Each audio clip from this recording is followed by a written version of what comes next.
Oke. Hai guys, jadi sekarang gue lagi sama Ashraf. Kebetulan Ashraf ini tamatan pesantren dan hafal 30 Quran ya, Ashraf. Amin. Kita berbincang-bincang sedikit lah ya. Karena sekarang Ashrafnya lagi jauh, gue nggak bisa ke sana. Ashraf sekarang di mana, Ashraf? Di Jakarta Selatan. Jakarta Selatan. Anak Jaksel sekarang. Mungkin kita mulai sekarang aja kali ya, Ashraf. Ya, Ashraf sibuk apa nih belakangan ini?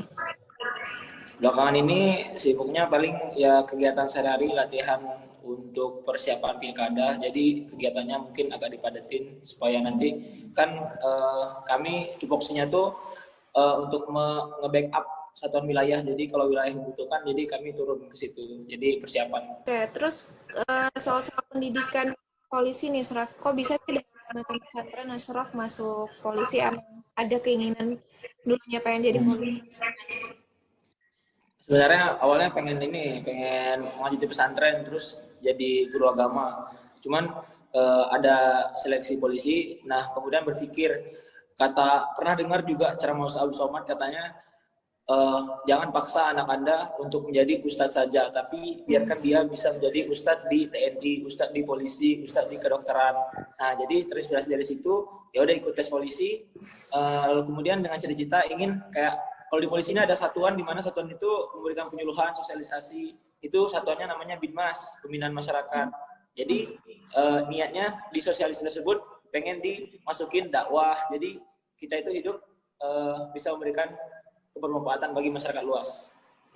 Oke.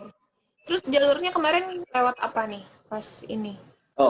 Ya banyak yang ngira jalurnya lewat ini habis Quran atau Bakamsus Bintara Dakwah Islam. Iya. Sedangkan Bintara Dakwah Islam itu harus dari MAN, sedangkan saya dari SMA Islam itu nggak bisa.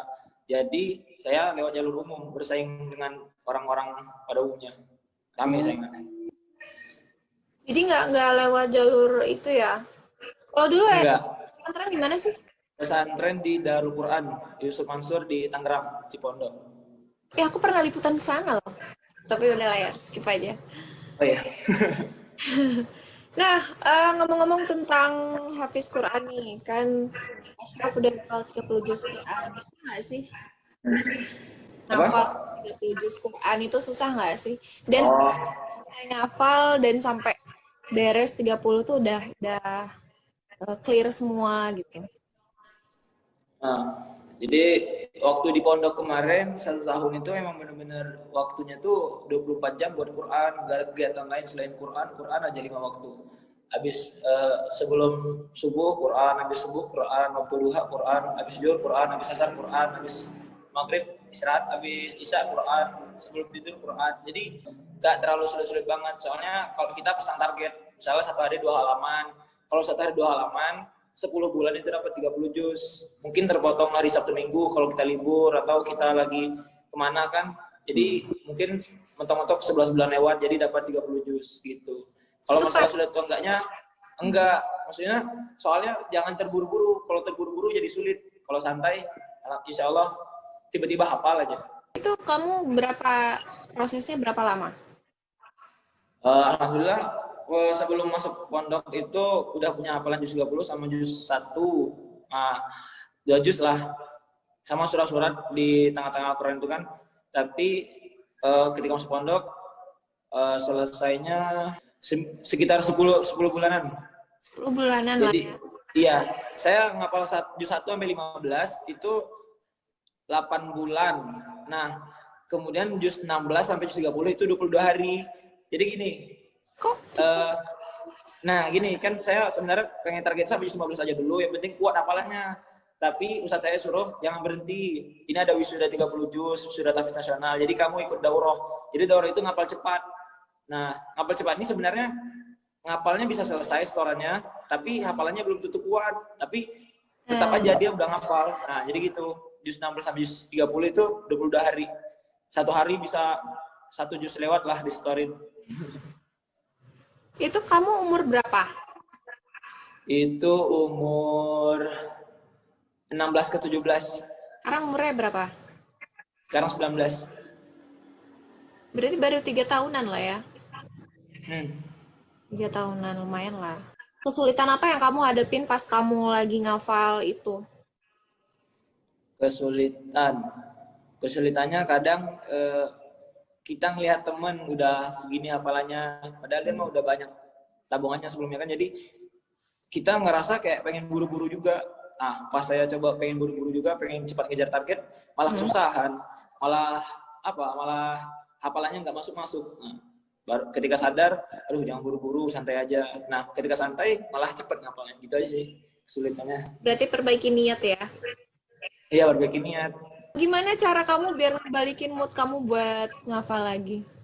Kalau lagi males. Cara ngebalikin mood untuk ngapal lagi tuh, ingat kalau kita udah dibiayain orang tua agak biayanya lumayan mahal kan ke pesantren, terus jangan sampai disia-sia, terus kayak ingat mati gitu loh. Nanti kalau lalai untuk ngapal terus kawan udah ngejar aja hafalan apa gimana ya, iya kan kita wajib untuk berkompetisi kan, bersaing dalam artian bersaing secara positif, nanti ketinggalan, terus ada target yang harus diselesaikan, jadi mikir di situ, terus ingat mati, kalau mati dalam keadaan tidak menghafal gimana gitu lah. Iya, benar. Tapi punya planning nggak sih pengen pasangan penghafal Quran juga? Sebenarnya pengen, cuman ngelihat sebenarnya diri Asraf juga belum terlalu baik banget, jadi apa yang diberikan Allah lah, yang penting mah nurut, ya, gitulah. Iya. Nah, itu guys yang mau jadi calonnya Asraf. Oke, Asraf kan tamatan pesantren nih. Iya, karena Emang pengen kamu berdakwah ngefans lah. sama Ustadz Abdul Somad? Iya, ngefans. Banyak lah lagi juga ustaz yang saya. Tapi ada dorongan keluarga juga nggak sih? Atau background dari keluarga kamu yang polisi juga? Enggak sama sekali. Tapi kan abang Mohon sendiri. Iya, abang polisi. Cuman saya sebenarnya emang benar-benar pengen yang jadi guru agama atau ustadz atau ya dosen gitu loh. Cuman ya saya ikut tes, alhamdulillah kasih lulus, ya udah lulus. kemana berapa lama pendidikan? Pendidikan 7 bulan. Berarti sekarang gelarnya gelar apa sih? Bribda, brigadir polisi Bribda, 2. Bribda. Oke. Aku nggak tahu tuh level-level tingkatannya polisi. Oh, jadi kalau ininya 1 nih, Bribda. Kalau 2, Bribtu. Kalau 3, Brigadir. Kalau 4, Bribka. Bribka itu Brigadir Polisi Kepala. Iya. Banyak lagi. Oke. Banyak nggak sih yang mengidolakan kamu di khususnya pas pendidikan? Kamu ngerasa spesial nggak sih? Karena kamu punya hafalan, terus Ya, alhamdulillah ya, bukan bermaksud pengen dispesialin atau gimana, tapi emang bener-bener gara-gara kita bawa Al-Quran tuh otomatis dispesialin sama orang. Jadi bukannya maksud apa, cuman saya juga gak enak kan sebenarnya. Para pengasuh itu kayak segan-segan nindak orang yang ada Al-Quran dalam hatinya. Jadi saya di SPN alhamdulillah yang imam azan itu kerjaan saya, soalnya saya juga diberi jabatan langsung Kabid Agama Islam di SPN. Nah, jadi itu ya alhamdulillah ya, kalau dibeda-bedakan mesti enggak, sama aja. Kalau ikut hukuman ikut, maksudnya itu kalau gimana ya, disegani gitulah kalau kita punya bawa Al-Quran, kita condong ke agama. Oke. Terus sebagai kamu kamu ada tips nggak sih? Kan kamu banyak kegiatan nih. Gimana caranya supaya hafalan kamu tetap nempel, tetap kadang yang susah itu bukan menghafal ya, tapi mempertahankan. Jaga. Nah, gimana di posisi kamu sekarang kamu udah kerja, apalagi kan polisi dan segala macam banyak agenda, tapi kamu tetap bisa menjaga hafalan. Ya, jadi dulu di pondok, misalnya murojaahnya, menjaga hafalannya 1 hari itu bisa 3 juz. Pagi 1 juz ya, 1 juz. Ngulang-ngulang hafalannya yang udah 3 juz. Nah, ketika sempat keluar pondok, mungkin saya 1,5 juz. Nah, semenjak sibuk jadi polisi, kita perkecil aja, yang penting istiqomah, itu yang penting. Mungkin sekarang paling habis maghrib atau habis subuh ngulang 5 halaman atau 10 atau setengah juz. Yang penting terus gitu. Jadi gitu cara jaga hafalannya supaya tetap nempel. Dikit-dikit aja, yang penting istiqomah. Kapasitasnya diubah. Oke.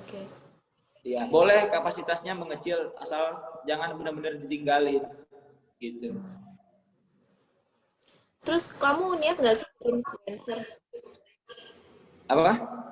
Berniat nggak jadi influencer? Influencer, pengen influencer mah emang bener-bener Cara emang followersnya. bagus. Boleh.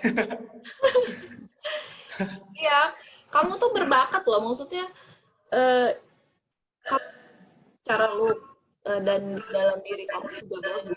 Maksudnya kamu punya Iya. bekal. eh, Kamu nggak mau membicarakan ini untuk hal untuk komersil dan segala macam ya. Tapi ini untuk kemaslahatan sih, kemaslahatan. Ya maksudnya Masyarakat. kebaikan bersama, apalagi anak muda. Jadi trendsetter itu kan penting gitu. Kamu ingin ke sana nggak sih? Ya pengen, cuman ya kita ikut arus aja, ikut alur. Bagaimana orang anggapnya, kita mah berusaha yang terbaik, mengupload, ngeposting yang berikan manfaat walaupun itu kecil. Setidaknya dalam satu uploadan itu ada satu manfaat untuk orang. Jadi ya kita berpikirkan hidup cuma sementara, jadi kenapa kita gak nabung, ini pahala ngalir juga kalau masih ada, kalau masih dilihat orang, dipakai orang ilmunya, kita udah meninggal ya kan, gitu. Tapi kamu mau kalau dipanggil Ustadz? Sebenarnya saya kayak belum pas dengan kelakuan, belum pas dengan sikap, belum pas dengan lisan, belum pas dengan perilaku, ya banyak lah, masih banyak kekurangan. Cuman ya di mana-mana orang tuh manggil Ustadz Buya, Ustadz Buya, Ustadz, kayak soalnya tukang imam di sini kan saya sama Erwin ada tuh dipanggil Buya, saya panggil Ustadz, di SPN juga makasih Pak Iya. Ustadz, makasih Pak Ustadz gitu kan. Saya gini, setiap orang manggil Ustadz, saya nggak ngerasa Ustadz, saya nolak, bukan nolak gimana ya, saya aminkan aja, itu jalannya. Ya, Makasih Ustadz, amin. amin. Gitu ya. Ya. Ustadz, amin. Apa? Gitu. Diaminkan aja dulu, diaminkan terus. Soalnya saya nggak anggap diri saya Ustadz, tapi doa itu, panggilan doa aja. Amin, amin, amin. Tapi emang kamu apa besar dengan keluarga yang cukup agamis apa gimana sih? Alhamdulillah, dulu sih biasa-biasa aja, cuman makin kesini ya kami ya makin modern, terus makin apa ya, uh, banyak lah ilmu-ilmu yang bisa di WhatsApp apa gimana, jadi makin kebuka pikiran, makin sadar, jadi makin kesini dilihat-lihat ayah ibu itu makin bagus ya. Alhamdulillah ya. Alhamdulillah. Oke. Kamu sebagai anak muda nih terakhir yang bisa jadi panutan apa sih ya yang pengen kamu sampaikan ke anak-anak khususnya mungkin seusia kamu atau mungkin di bawah kamu atau di usia-usia anak muda. Oh, jadi Bismillahirrahmanirrahim. Pesan untuk anak-anak muda seusia ya kita yang masih berkembang untuk jadi dewasa, kemudian di mana kita ini masih bagus energinya, masih aktif-aktifnya, daripada kita manfaatkan ke golongan kiri, ini kita manfaatkan ke golongan kanan, ngerti nggak?